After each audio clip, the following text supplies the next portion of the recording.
Truth tellers, welcome in. I'm Torre. It's time to talk about Black feelings. It's time to talk about Black love. It's time to uplift the people. It's time to argue. Truth Talks is the most truthful, most Black, most argumentative show on the net. And we got a lot to get into today. Suge Knight, Black trauma, Black love. It's all happening. This is going to be the greatest conversation you've heard all day. Let's get into it. Truth Talk starts now.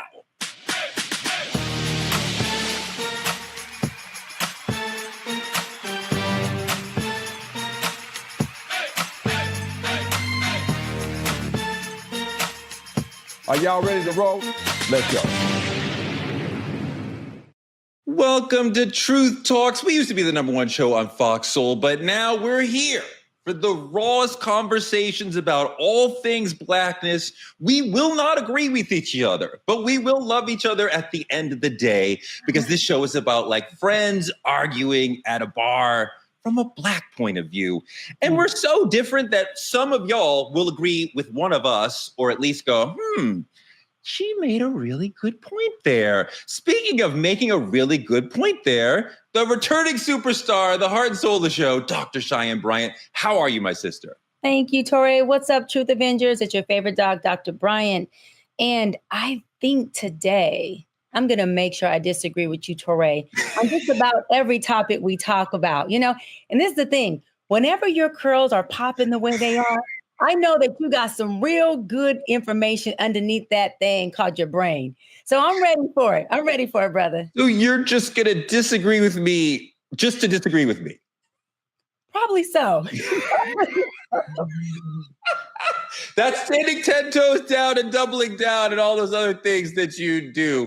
But you have become like the second sister I never wanted. I have a sister I love who's a doctor, and now I have you. Fantastic. I also have another sister named Dr. Sarah Fontenot. How are you? What's up? Love seeing you guys here. Love having these conversations. Currently in Los Angeles, so y'all going to be with me in LA this whole week. She's in her other house. Okay. And our next gen wise man, Dimitri Wiley, back from meditating on a mountain. How are you? I am blessed by our Lord and Savior, I tell you that. That's beautiful. You sure are. We all are. I'm Torre. You know me. I've been in the game forever. Let's get into the trending topics of the day, because the world is going nuts about the Diddy trial. Capricorn Clark and other Bad Boy assistants have been testifying about life inside Bad Boy. It is an insane situation. Arson, extortion, kidnapping, endless hours, constant violence on planes, on the ground. Diddy seems like a monster. Kid Cudi called him a Marvel supervillain, which sent the courtroom into hysterics, but still, it's kind of true, to the extent that Suge Knight was considered the wildest, most violent man in the industry, and he briefly kidnapped me. We could get into that later in the segment. What? But everyone's like, what? The Jimmy G, that's true. I didn't interview Malcolm X, but I did truly get kidnapped by Suge Knight. But Suge just told Harvey Levin from TMZ, hey, everyone thought Death Row Records was bad. How you feel about Bad Boy now? Shy, how do you feel about Bad Boy now? I mean, listen, Suge is from Los Angeles, okay? Compton's Hub City, baby. Listen, if you're from LA, Compton is still Hub City in LA, Torre. Don't start with me. Do not start with me, Torre. It's deeper than LA for him. He's a blood from Compton. Suge Knight is, I understand. Remember, my father is also a founder of one of the biggest blood gangs. So I'm very familiar with Suge Knight, who was a good friend of mine as well, and very protective over me in many essence before even going to prison. But back to what we're talking about, I still believe that Suge Knight and Death Row was still the biggest and the baddest and the most feared record label and individual that has existed in the music industry. Do I think that Diddy has done some things that also had him being very much feared? Absolutely. But if you look at, you know, a lot of the history of the more hardcore walk in a club, walk in a room, and you got brothers just straight in fear. I mean, Suge would walk in places and dudes would literally just shiver. Suge would walk up and just snatch somebody's chain off their neck, and there was nothing anybody was going to say or do. This is a guy who not only is his presence, this dude is like 6'2", 2'8".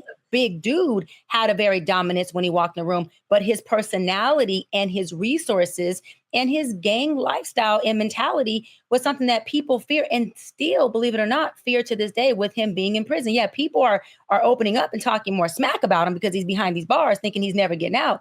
But that brother still has a lot of call when it comes to the streets. Sarah. Yeah, I think the biggest difference for me when I think about this whole Diddy situation that's happening in Suge, I think about how this man was all brawn, whereas Diddy is brain and bank account. Because let's be clear, first of all, you can do a lot more when you have more money, but I almost feel like Suge Knight loved the idea that he was the person that everyone was afraid of, whereas Diddy's a little more cloak and daggers. It's a little more hidden. You only really know if you know, which in my opinion, is smarter.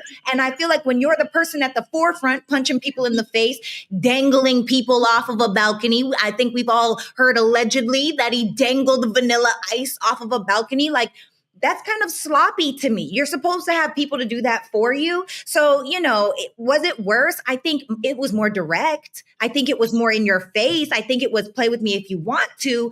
But I think Diddy's had more money to just be more cloak and daggers about it. Dimitri. Ooh, No, he did not. Not even a joke. Not even a joke. I know he did not. Dimitri Wiley, please go. No, I agree with everybody here. I think the idea of Diddy versus Suge Knight both was demasculation from, they both demasculated their victims. Suge did it in a physical way, like Dr. Sarah Fontaine was saying, and Diddy was more mental. I don't know if you've ever seen a man uncomfortable in a room, not just out of fear he'll be hurt, but fear he's seen as a victim. I think Diddy had that way back when they was doing the TV shows and he was sending people across the country to get cheesecake and shit. I don't know if y'all remember that. But, everybody remembers that. Diddy just had a way of playing in people's minds. But, it takes me to an interesting perspective about the whole thing. I think the idea of it, like, it makes me look at our society, like our culture, like, how have we idolized this overinflation of power? Like, it's blurred the morale between what's actually acceptable due to fame, if that makes sense to you guys. Like, fame is now giving gateway to all of this, and it's just kind of crazy to me. Yeah. So, God, I don't remember when this was. I think it was in the 90s when Death Row was really hot. I interviewed Suge as part of a story about somebody else, a mentor of Suge's. I'm in his office at Death Row, and his mentor was suing him. And we did a 45-minute interview, and I said, so what's up with the lawsuit? And he was like, what are you talking about? Oh. And, I was really, some would say dumb. Some would say aggressive, some would say dumb. I'm sitting in his office. Nobody knows that I'm there. It's midnight. And I'm like, you know what lawsuit I'm talking about. I'm truncating the story. He told me he grabbed me by the shoulder and dug his hand into like my shoulder blade and like pulled me into the corner of the room where there was a fish tank, which at this moment I'm thinking, oh, it's a piranha tank. And he's going to freaking put my hand in there or something. I thought he was going to beat me up. I was definitely like, if I leave here with only one broken bone, at one point there was somebody who was clearly a blood right now standing there. And he was like, as soon as you say anything, I will go beat the crap out of him. And I'm like, oh my God, I'm about to die tonight. And nobody even knows that I'm here in Death Row right now. This is a true story. I can tell the much longer story later on, but we want to move on. But that really happened. And yes, you're completely right. Suge's reputation was known and public, and people were scared of him. And yes, grown. I mean, he brought the blood and the street energy into the game in a way that nobody else had, certainly not at the executive level. Somebody else. So really quick, because I had I'd be out in club, back in the day I was young and clubbing. I'm still young, but I don't be clubbing no more. But I'd be clubbing and be out and about with a group of friends. And Suge would literally walk from his table to our table and literally stand in front of like the whole bottle service and be like, yo, Shy, with this presence and this voice that the music is loud, but all you heard was his voice. I'm not playing. And I would be like, hey, what's going on? He'd be like, you good? Are you good? So everybody can feel the presence. And I'd be like, yeah, I'm good. All right. Well, if not, I'll be right there. And when I tell you that was just a presence that my father had, but when I wasn't with daddy, Suge had that. And I know he was this, big vicious man, but when it came to me, I experienced this big, like gorilla type of teddy bear, because he was never disrespectful and never very aggressive with me, but he made sure everybody around me understood what motherfucking time it was if they were to some kind of way disrespect me. So for that, I gotta say, I appreciated that. I know I used to be out and about and love when I see him, because I'm like, he's gonna come in here and shut shit down in the event that I need him to. And so shout out to Big Suge. I did appreciate them days. Well, now you got two more men who will jump on somebody to protecting you. Yes. Because we all love you here too. Speaking of people who were wild in the streets, DMX, he used to, before he was a rapper, he was a mugger who did not need a gun. His reputation preceded him. He would roll up on people, be like, run it. And they would run it. They would know, X got hands, he will knock you out. It will be a problem. Don't let it happen to you. A lot of several things of his memorabilia has been put up for auction. Cassette tapes of him rhyming early in the 90s, flyers from early in his career, some handwritten lyric sheets, a VHS tape of him. If you have a VHS player, you could actually see some of these early videos of him.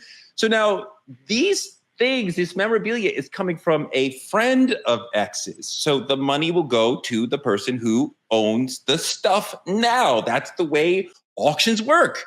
But X's first wife, Tashara Simmons, told TMZ she is very upset about all of this. She thinks the things should be given to X's 15 children. That is her prerogative to feel that way.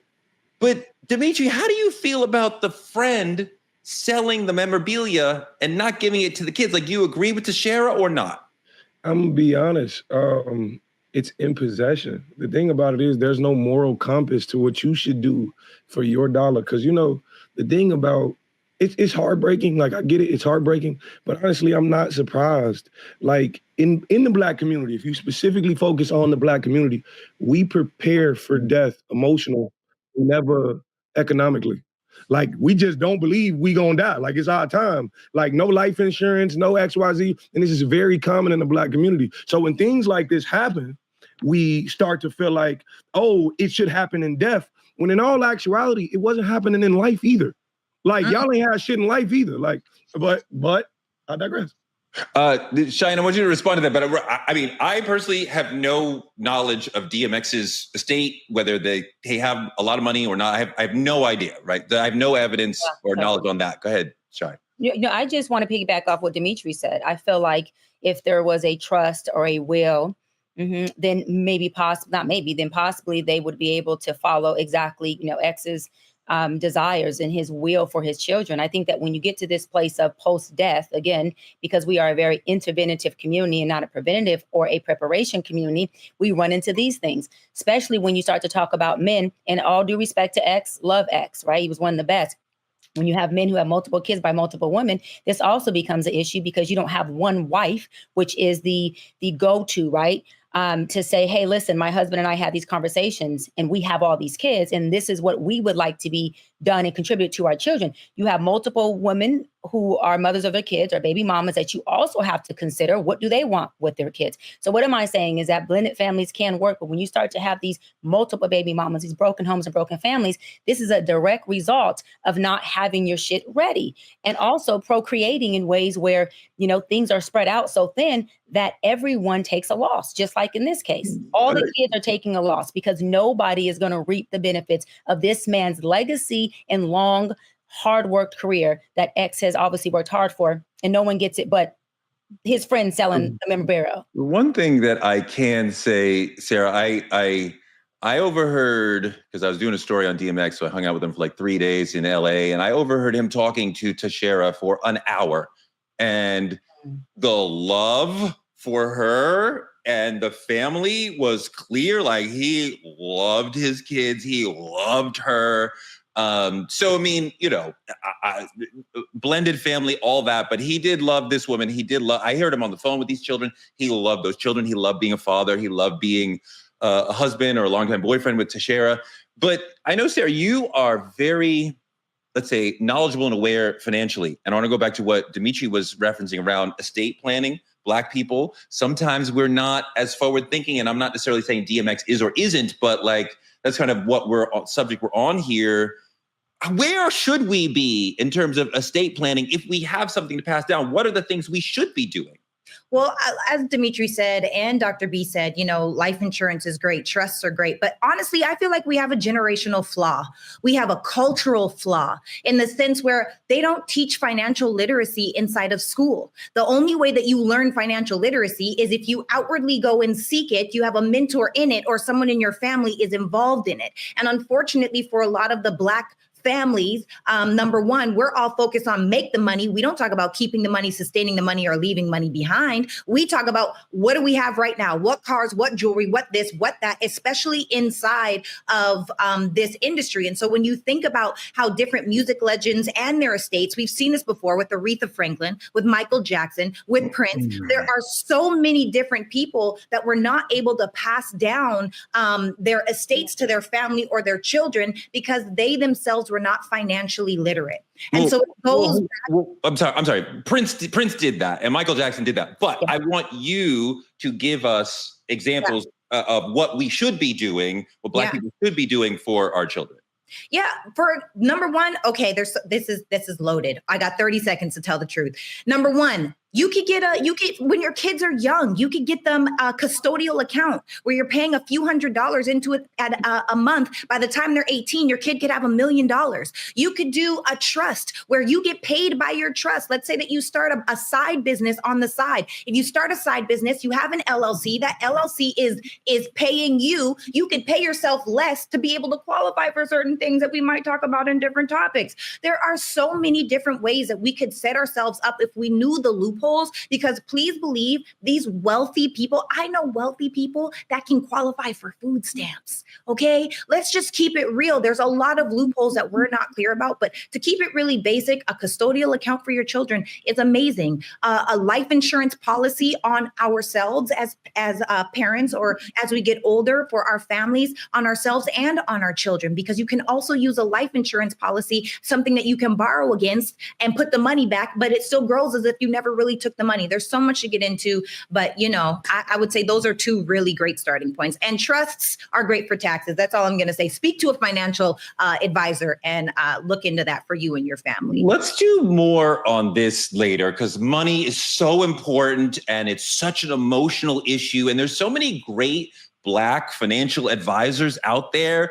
I think about the Budgetnista. I think about Ian Dunlap, like really smart people who could come and have a great conversation with us about all these issues, about the custodial accounts, the 529s, all the things. So like producers, let's do a big money issue so we can talk about the emotion around money and the smart things that we should do. Let's leap forward into a huge fight that's going on in our politicking segment. Trump is at war with Harvard. He's at war with all American universities, but right now he is focused on Harvard, and they are fighting back spectacularly. And I am such a fan of how they are trolling him and pushing back against him. Columbia laid down, Princeton laid down. Harvard is like, hell no, we're fighting back. And I don't fully understand what Trump's real problem here is, because when he talks about Harvard and the problem, he sounds like someone who could never, ever even have a chance to get into Harvard. Roll the clip. Part of the problem with Harvard is that there are about 31%, almost 31% of foreigners coming to Harvard. We give them billions of dollars, which is ridiculous.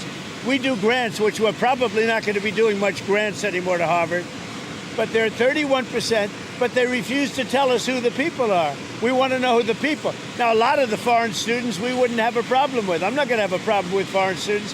But it shouldn't be 31%. It's too much, because we have Americans that want to go there and to other places, and they can't go there because you have 31% foreign. Now, no foreign government contributes money to Harvard. We do. So why are they doing so many? Number one. Number two, we want a list of those foreign students, and we'll find out whether or not they're okay. Many will be okay, I assume. And I assume with Harvard, many will be bad. And then the other thing is they're very anti-Semitic. Everybody knows they're anti-Semitic. What? And that's got to stop immediately.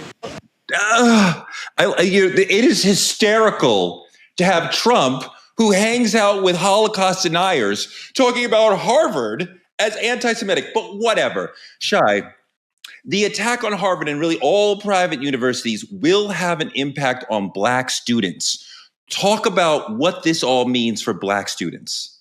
So let's go back. At Harvard, the recent graduation class seen a drop between 18% to 14% of Harvard law students when it comes to Black students, okay? So it's showing a drop of Black students anyways now before Trump even put this rhetoric out. But I want to go back to the whole reason why, right? Obviously, Harvard rejected Barron. No. The first lady's office said no, he didn't apply to Harvard. Oh, he didn't? Oh, okay. Well, that was rumor that he did, right? But then Malia Obama was accepted. Okay. So I was going to say that was one of the reasons why I can see Trump trying to be petty. But if you're saying that that is alleged, then I'll pull back on that. But what I do want to say is that there has already been a drop in Black students from between that 14 to 18% from this previous graduating class. And so I don't think that Trump's initiatives or whatever Trump is attempting to do has anything to do with the Black students being dropped out. Will it affect foreigners? Absolutely.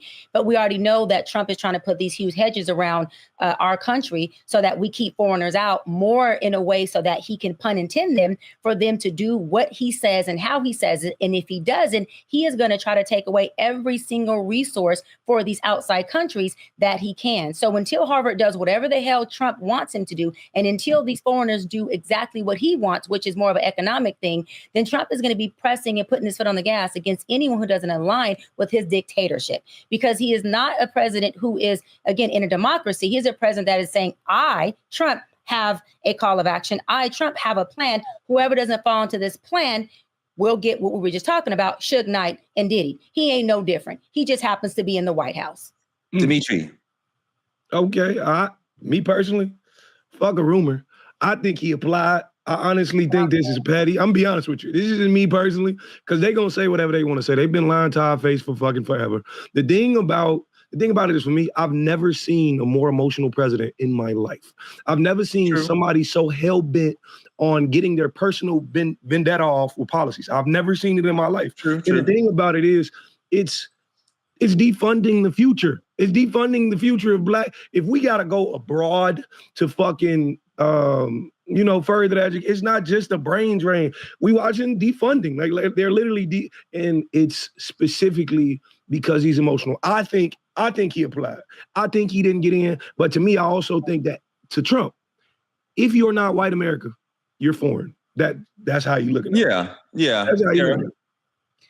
Ooh, child. All right, y'all. You ain't gonna like what I have to say, because I personally am not mad at what Trump is doing here. And what I mean by that is Harvard, first of all, is a white school. It's not even a school, it's a club. This is an opportunity where men and women get to send their sons and daughters so that when they graduate, despite their grades, they're able to have a high income opportunity when they come out of that school. That also being said, it's a privately owned school. And after some research, you'll find that just from tuition alone, they got $1.4 billion last year. Just from tuition, $6.5 billion in total. And so I do feel like it's not about foreigners. Why are we so worried about everybody else's backyard when this could potentially open up spaces for Black people here inside of America? So I feel like when you look at the math and you start doing the math and you look at how Trump is saying they shouldn't have people come in that we can't account for. Did you guys know when I moved to LA by myself and went to a conservatory, the cost for out of country students, foreign students, was 3 times the amount of those that were domestic students. At Harvard, it's the same price. So why are foreign students not paying more to now come and take American students' places? I don't understand that. For me, that's something that doesn't make any sense. It's a very rich school, and he's attacking a white boys club. What is the problem with this? I personally, I don't see it. I mean, part of the thing is that the money that the government gives to Harvard and Columbia and other universities is used for research that helps the entire country. So the billions that they get from the government is not part. It's not part of that boys club thing that you're referencing. But also, this is about academic freedom. And what the Trumpies are saying to the different universities is like, well, if you want our money, then you have to teach these things. And of course, part of that is not teaching Black studies or not teaching it the way we've been teaching it. And when I think about I was a Black studies major in college. And when I think about the spiritual and emotional impact, say nothing of the psychological impact of learning of our history, of learning of the resistance, of learning of the way that we have existed in this country, culturally, revolutionarily, all these, it has transformed me. And I would feel bad for children, Black children who want that information and can't get it or can't get it accurately because Trump has put his thumb on the scale and changed the way that we teach. And the same for young Arab children or Black children who want to learn about what's really going on in the Middle East, the true story, which colleges are teaching. I want colleges to teach the truth. And I think the Trumpies are not really interested in that. Cheyenne, I see you shaking your head a lot. Because you're talking about how the impact of knowing our history can, avoid that intense identity crisis of where did I come from? Who am I? Yes. Right. And why am I experiencing these things, which is what critical race theory talks about, not leaving behind our history, because you can't always see racism. It's an experience. It's systemic. And so if we don't know what the systemic feels like, what the experience was, then we're fucking over our folks who don't get that experience. But I want to add to that is when we talk about the Black experience, I think that we should focus a lot more on the HBCUs. We want to learn about Black and be Black and experience that. We should not have to just depend on these Harvards and these Ivy League schools who their main focus isn't us. Doesn't mean that we shouldn't have the privilege or the resource to be able to apply and be accepted. But I also think that we got to feed into the HBCUs who are made for us, by us, and go there and say, look, let's figure out how we can get more money there. Let's figure out how we can get the history classes being taught there. We can get that experience being there. Let's not lean on so much of Harvard and Stanford's and these Columbia colleges to do this, when again, this is something that we as a people have to make sure our people get. It is not their responsibility to make sure we feed our sheep what our sheep need to be successful. We have to pull back on that. But first, I went to Emory in Atlanta, and the first time we went over to the AUC to hang out at Morehouse and Spelman, it was like, oh my God. Even as a 19-year-old, I was like, these people are much more mature than me. They have much more self-esteem. They have much more of a sense of self. They're talking about Morehouse men and Spelman women. At Emory, we were not talking about Emory men. We were not talking about raising the spirit in the way they clearly were talking. I was like, just stepping foot on the yard was like, this is different. Wait, hold on. Torre, you said something, stepping foot on the yard, not the campus. Even our cultural lingo was different at the HBCU. We stepping on the yard. Not the campus. Yeah. And this is what I mean. And the PWIs have pretty much thrown us to the wolves. And you pick up that same thing. I told you, I know Kamala from way before when she was at ADA. And I remember talking to her about Howard. And when she talked about as soon as she said the yard, like the eyes go like the smile in the eye thing when we remember something that we like. It's just such a powerful thing. Like, the community that you experience in those spaces. Go ahead, D. You know what I'm finna do? Just because y'all giving me that, I'm gonna go to my son kindergarten class and I'm finna fund a pizza party. Come on. You gotta start small. So Ray, you gotta start small. You understand what I'm saying? Hey, we'll get that. Look at that. Now he's bringing valuable emotions to the kindergarten class. Come on now. Pushing against what a lot of us are feeling all the time moving into the main topic. A lot of Black people feel themselves in a trauma loop. What is that? Look at this video. Let's talk about it. If you're struggling with anxiety and you're constantly being triggered by everything, you need to watch this video. So you're experiencing panic attacks, maybe physical symptoms, just overall worry and concern. And anytime you get triggered, your anxiety goes through the roof. Now you're thinking, I don't want to experience that trigger, so I'm going to avoid it. Now that makes logical sense. However, here's the trick. If you avoid the trigger, you won't feel anxiety in the moment, but what happens is the anxiety comes back. What happens is the anxiety generalizes. If you are experiencing generalized anxiety disorder, that's exactly what it does. Anxiety generalizes to other similar situations, which increase the anxiety. So the solution to overcoming this is not by avoiding the triggers, by facing your triggers and responding correctly. This is where the focus is on long-term freedom, not short-term comfort. Okay, Cheyenne, a trauma loop, which we're trying to get into, happens when repeated exposure to trauma leads to the brain becoming accustomed to functioning in a flooded state, and you're constantly living in toxic stress. Right. And I think that I wanted to hear you talk about what that looks like for Black people and specifically and how we are dealing with trauma. I love that. So a trauma loop is when your three-part house, how you think, how you feel, how you behave, continuously gives you these ruminating thoughts, feelings, and behaviors that make you feel and believe that the trauma is happening in that moment. So it makes you become active to that trauma, even though it's not happening. So what does that mean for Black people? Again, we talked about this in one of our episodes last week. When a Black man is put over by a police officer or law enforcement, right? He gets into a trauma loop where he panics, and all of a sudden he believes. This is why secondary trauma is so fucking dangerous, because every time we watch something on television or we see it on social media, okay, and they're showing us how we are being just manhandled by police, how we are protesting and getting beat on, or Black people, don't have it in them to be a certain person. My point is, George Floyd, watching that man be murdered, that's secondary trauma, which means that every time a Black man gets put over by an officer, he goes into a trauma loop that says, oh shit, this is happening to me, when it's not happening to him. So when he is asking this officer, yo, what's going on? Or he's in a state of frantic or paranoia, or he's in shock, and it looks like this man is out of control. This man is actually in a trauma loop from either first or secondary trauma. When a Black person steps into a room or to do an interview or to get employment, and all they remember is their father or their mother, or watching the news say, Black people have the lowest employment rate. Black men are the educated.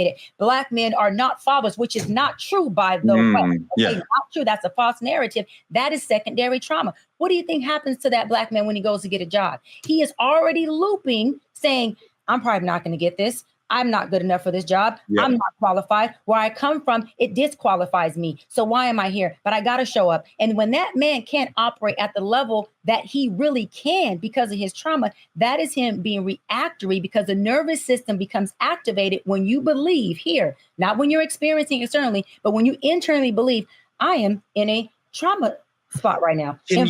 Trauma. Can you also unpack what we talk about when we're talking about intergenerational trauma? Because some of the trauma loop is also from parents, grandparents, great-grandparents. Absolutely, which is called, on the streets, we call it generational curses. But clinically, it's a dysfunctional pathology where we don't have to even see it. A lot of it can be learned behavior, but many of it is, believe it or not, embedded in our DNA. And DNA is not just something that happens when two people get together and you got an exchange of biological DNA. DNA is also reshaped and reformed by our experiences that happen over and over again. That's that trauma loop. When it's looped, and it becomes autopilot for you, your DNA becomes reshaped and reformed neurologically as well to this trauma. So guess what? That trauma becomes your baseline. It becomes your norm. So you act, you think, and you feel. Your three-part house is in alignment with trauma. And someone who is always in a trauma response state of mind cannot live in a healthy, thriving environment. They are always surviving. So guess what? They're surviving their relationships, which means they're always hostile. They're surviving at work, which means they're always hostile. They're surviving as parents, which means their kids now are indirectly experiencing abuse at the hands of a person who doesn't even have the awareness that they are in this trauma loop. That's the part that saddens me the most, and I'll land on that, is many of our Black folks are either under or overdiagnosed and don't even know that they are experiencing these traumatic learned behaviors, or this traumatic, I call it DNA type of loop. And they are putting and projecting these things on every person they come in contact with, including us. And for us to be reactive is actually adding salt to the wound. It took me to get in my field, honestly, to have compassion and grace for our people when they did that. Because before, I used to say, what the fuck is wrong with us? Why would we respond like this? What is going on? But learning the intertwined reasons behind the cause and the effect has really gave me a love and gave me a compassion for our people, because there's a lot of shit we're dealing with that we are not aware of and that we do not have resources for. Dimitri. Jesus. First off, thank you for all of that, Doc. Really appreciate it. It spoke to me. And I think reason being, because as a Black man, like we talk about the cops being behind you, XYZ, I could get a ticket. Let's say he gives me a ticket, and he walks away, and I say, that ended better than I thought it would.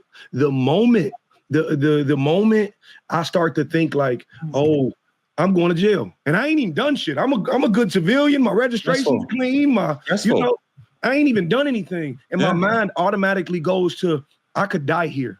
And the thing about it is, what a lot of people don't understand, this also reflects in relationships too. Like, I see it all the time. You're lashing out because of what you've seen, and that's everybody. But I think the thing about it is, nowadays, it's not just, like you said, it's generational, of course, but there's an echo that's still living. The things that our grandparents couldn't say, they couldn't say in slavery, we yelling it now on TikTok, on social media. Yeah. That's why the N-word is so triggering when somebody of the opposite, cultural set. That's why it's so triggering, because we taking on all of that they had, we attached it to that, and now we got to fight for it. We got to stand up behind it. Sarah, go ahead. Yeah, the truth of it is, it's all a coping mechanism, right? And the truth is, a lot of us had something that happened in our childhood where we created a defense mechanism or a coping mechanism because we didn't know how to process what was happening in front of us. Yes, and I say process. And because we can't, what we don't understand is that a Canadian thing? What's happening? Yeah, we say process for sure. But what happens is, when we create these things, most of us don't realize that same story or coping mechanism or defense mechanism that we created when we were 7 years old, we carry into our adulthood and are never actually aware of it. Because the stories that we have, those coping mechanisms that we have, they run on autopilot. It's like air conditioning. I don't have to go push the button. It will automatically regulate to the temperature that I set. Well, our identity works the same exact way. And so until we're able to say, hey, you know what? I'm actually freezing in here. This is self-awareness, right? I'm actually freezing in here. I need to go over and change the temperature on the thermostat over there. What starts to happen is, now you have the awareness, but you also have to have compassion for yourself on this journey. Because if we look, we see that we are at the pinpoint of all of our pain. I mean, good, bad, right, or wrong. It just is what it is. There's so much power in that mindset. There's so much power in people to say, you know what? I didn't start off perfect. I didn't come from a bunch of money. I may have been raised in the hood, or for me, I was raised in the prairie, right? What that means is, we have an opportunity to love ourselves throughout the journey of understanding that not everything is our fault, but if we take power over it and accountability where we can, that's where we can make a change. So it's all about self-awareness, and stop telling yourself that doggone story. One thing I want to say for those of you that are listening or watching, some of us, we don't attract what we think about, we attract what we feel strongest about. And some of us passionately feel overwhelmed, passionately feel exhausted, passionately feel like I can't deal with these badass little kids, passionately feel like I hate my job. And because that's the cycle that you're in, you perpetuate that same cycle. Why? Because we're focused on feeling it. So now we're forever living in the future in our past. So you have to become aware, you have to have compassion, and you have to move forward. One of the ways that this intergenerational trauma happens is in the attitudes that we pass down and the habits that we pass down, telling each other communally, culturally, what is okay. For example, we have told each other generation after generation that spanking is okay. Corporal punishment, popping, hitting is okay. This is the whitest thing that you can do. It is a holdover from slavery. This is something that the slave masters taught us that does not comport with the way that we should actually be raising children. But we think if we don't raise them tough, then they won't be tough. And all of this is creating more trauma. And I'm actually super encouraged that many of us moving into therapy and moving into meditation and moving into awareness and moving into, I interviewed this rapper who talked about emotional intelligence for half the interview. And I was like, so like blown away, like, wow, like that's amazing. And a lot of brothers are having, Charlemagne the God talks about going to therapy every Friday. And yet there's still some brothers who are like, no, I do not see it. And I'm not going with you guys. Roll the clip. Starting to realize that there's too many of us black men who are normalizing trauma and brokenness. We have started to embrace it as if it's a strength. not noticing that it's a weakness. We think everybody against us. We don't want to mend relationships and friendships. We want to continue on in this cycle like everybody is against us. We don't want to ask for help. We claim ain't nobody for us, but at the same time, when them people are for us, we want to say that them the same ones that's going to stab us in the back, and we embracing all the trauma, all the hurt. We don't want to heal. We don't want to go through the process. And guess what? All we want to do is be at odds with one another. Shy, Brene Brown said it takes strength to be vulnerable. I think it also takes courage to be vulnerable, just even to yourself, to admit, I am weak here. I need to do this. And I think the brother is agreed. Like, a lot of people agree with him, but I think he's missing the point that trauma is real. Black trauma is real. And we will be healthier if we are honest with ourselves that we are facing a specific African-American sort of trauma. Let me say this. I have a whole lot to say on this, a whole fucking lot. I'm going to pass it to Dimitri real quick, just as our young brother on the show. And Dimitri, because I want to give you that space to open up about. I seen your face, I watched you, and I felt you. And then pass it back to me, because I have a whole lot of shit to say. Good, D. Absolutely. No, I as a black man, I get it. As a youth in this generation, I absolutely understand. I feel like we do hold on to it. But I think his idea or version of what trauma is, trauma needs to be acknowledged.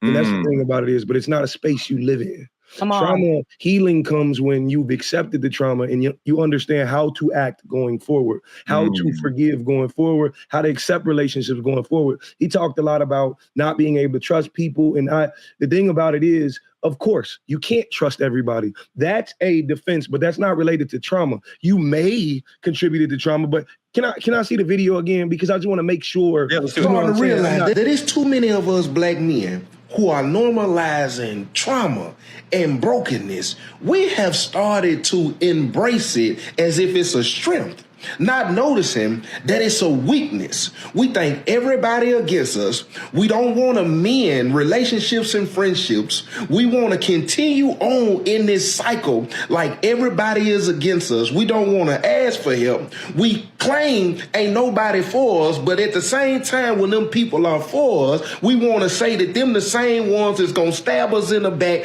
and we embracing all the trauma, all the hurt. We don't want to heal. We don't want to go through the process. And guess what? All we want to do is be at odds with one another.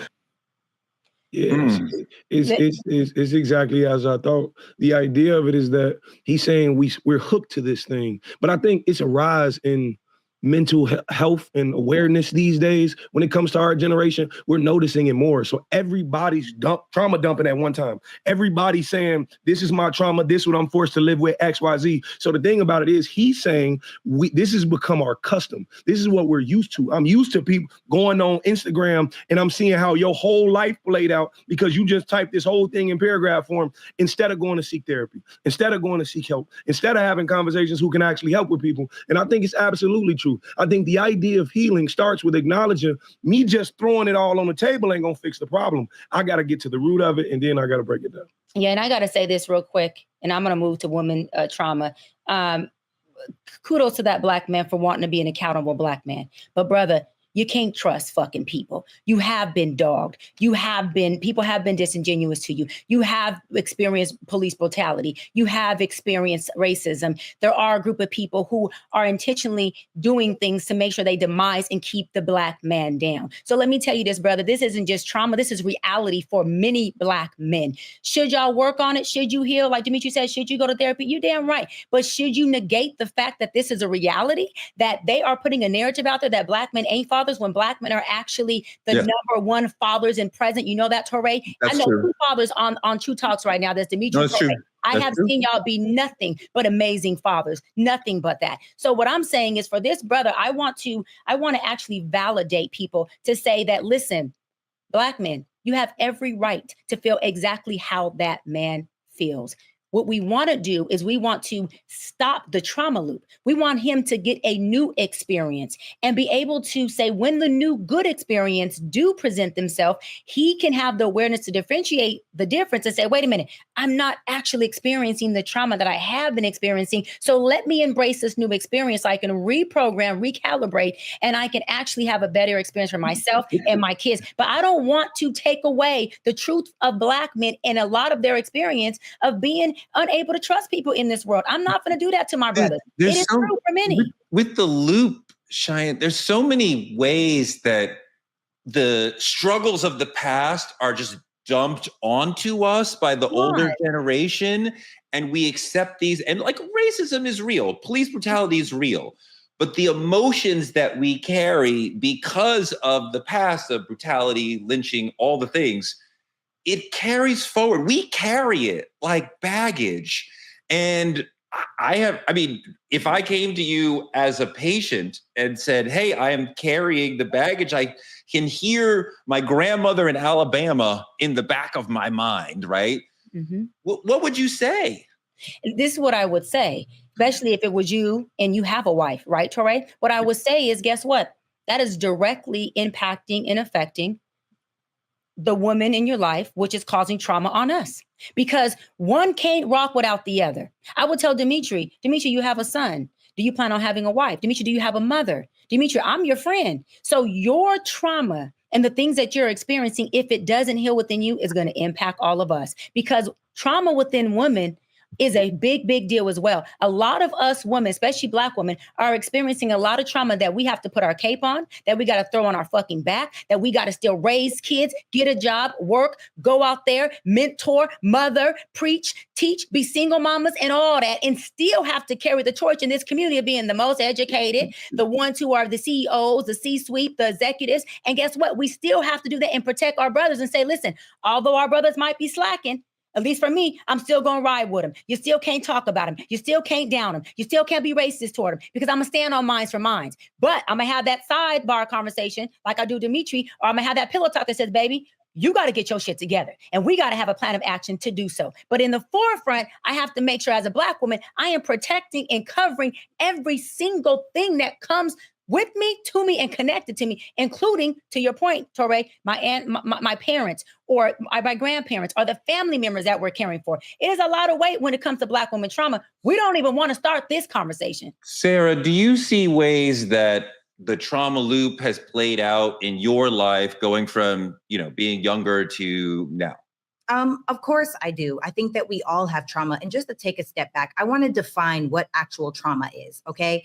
Trauma is an emotional or psychological response to a terrible or distressing event. And it often causes lasting negative effects on a person's functioning and well-being. So this is the thing that's really coming up for me, because when I think about the most traumatic thing that ever happened to me, it was a girl in school. She was the coolest girl I ever saw. It wasn't from my family. It was from my environment. It was from my school. And a lot of us need to understand that 95% of who and how we are is borrowed from our culture. So if you are around, what happened?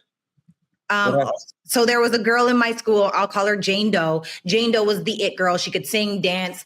She was pretty and she was nice. Everybody would come over. Her house was perfectly clean. Me growing up, I knew everything when I was a child. I knew I had every single answer on the planet as a 8-year-old.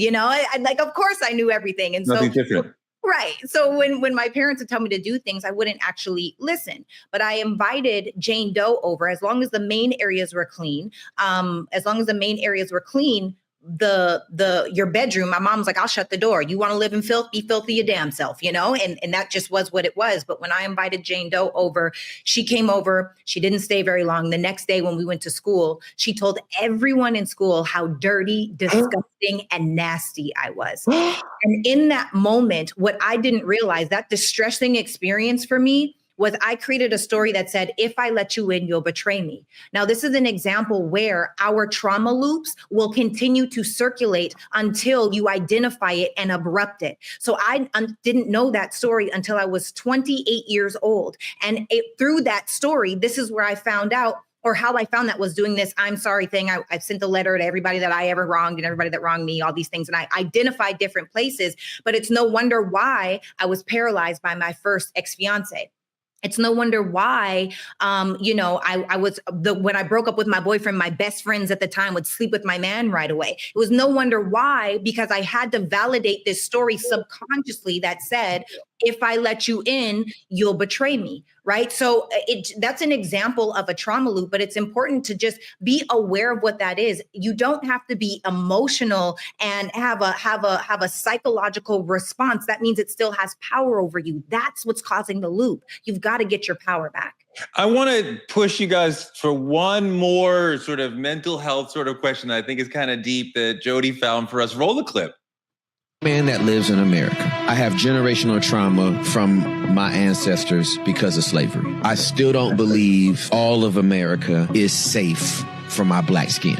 All of America is not safe for my black skin. And I'm talking physically, emotionally, relationally, financially, psychologically. All of America is not safe for my black skin.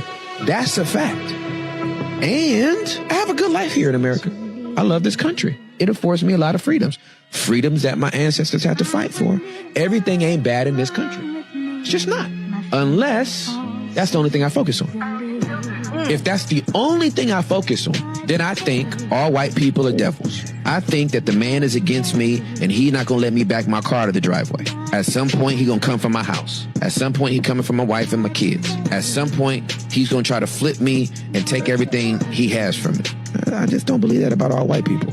I do believe it about some. I don't believe it about all. It's just not the truth. But if I focus on it, and if that's the only thing I see, here we go, then that's the only thing the algorithm will bring in. I mean, yes, Dimitri, if that's the only thing you focus on, that's the only thing you'll see. But if you see a broad array of the world, you will see white supremacy and racism as part of our issue. Yeah, I think, of course, when you're speaking on that conversation, if it's all you pay attention to, you'll start to live in some paranoia state where you kind of believe you can't go here, you can't go there, you can't do this, you can't apply to that. And it's actually the paranoia state that a lot of us have already been accustomed to living to. Like that trauma affected us to where now we're in this paranoid state. I just wanted to give an example if I could.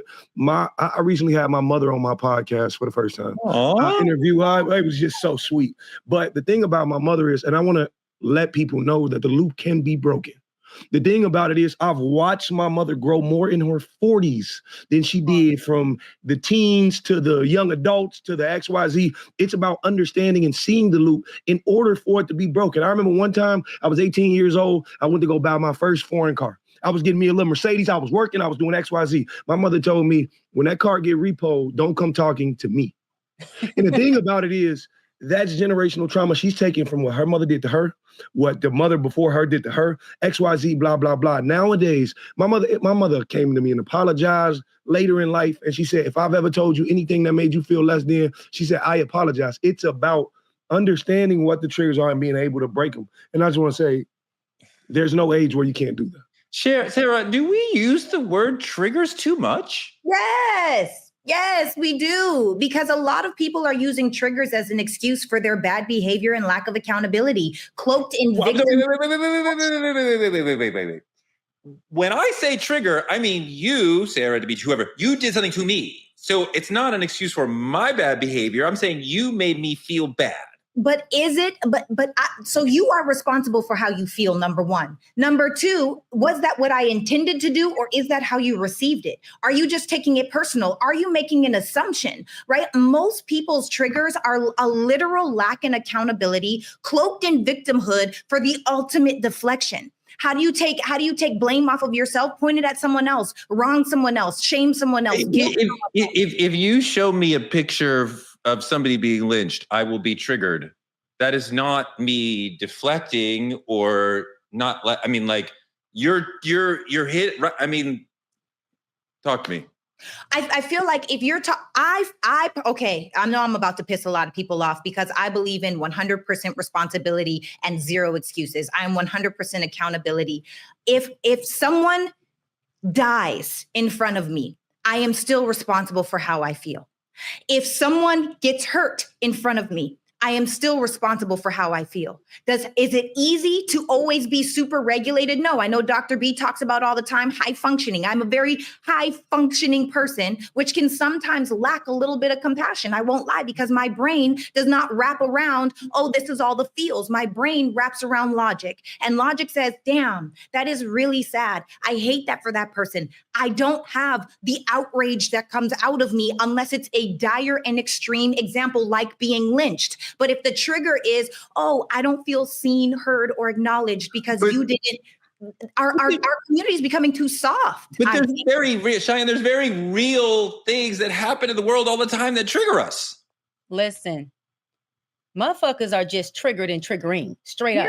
Straight up. You got some people who are using it as a way to deflect, right, from their own emotional inability to regulate. But you got a lot of people who are really, truly triggered. And when you feel your trigger and express that, you are not avoiding your emotions. You are actually identifying them. You are actually saying, like you just said, Torre, hold on, you showed me a picture of someone being lynching.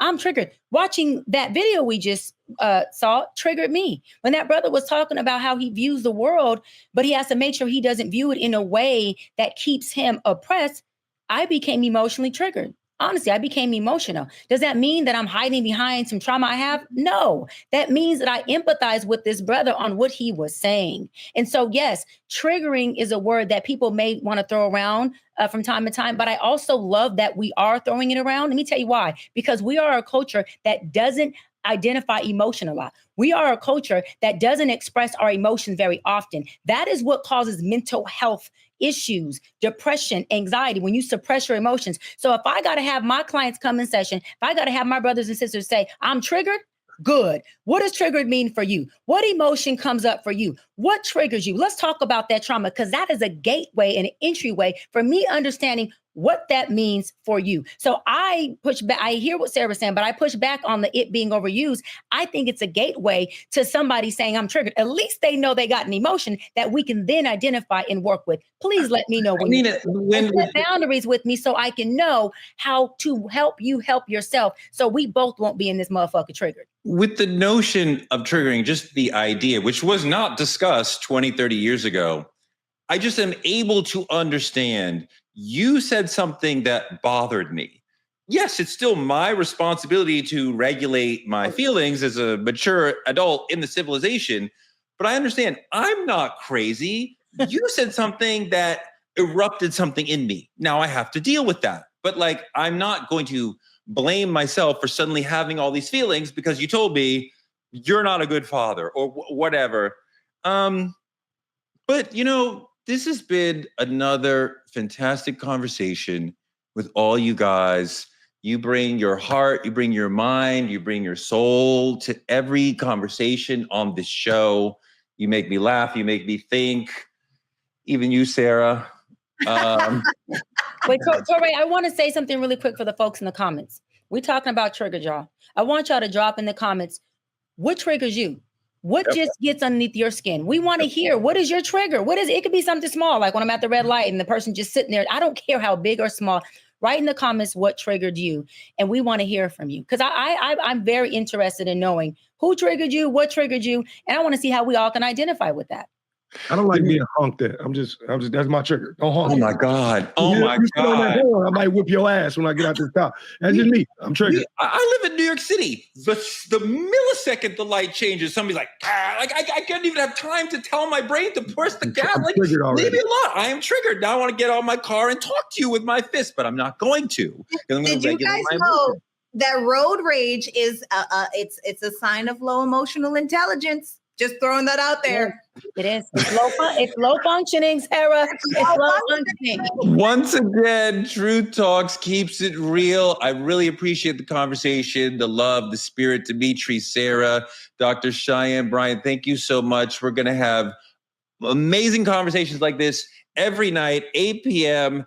Like, comment, subscribe on our YouTube at Truth Talks-Live. You can always watch us here in the Black Star Network right after Roland Martin Unfiltered, or at youtube.com/Truth Talks-Live. Support Black media at the links on your screen. You can advertise on this show and access our 10 million strong audience. We are here every night, 8 p.m. East Coast, West Coast.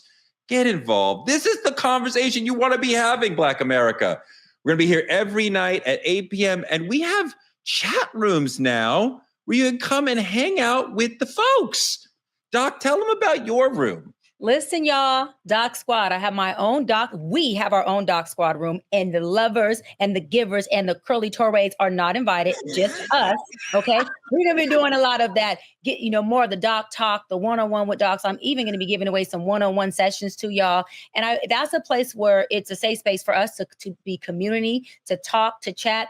And you all know me. I like an open book. I want you guys to be in there fluid. I want you to be in there cursing. If you don't curse, don't curse. If you're going to bring in the godly, bring your shit to the community, because the Doc Squad, we lit, we bring the fire and we keep it real. So that is a place for us, not for them other three you see on here. It's our community. So meet me in the Doc Squad room. Black media is under attack. Keep supporting us by telling a friend to tell a friend. Check us out every night, 8 p.m. EST, on the West Coast, 8 p.m. PST. I will see you tomorrow.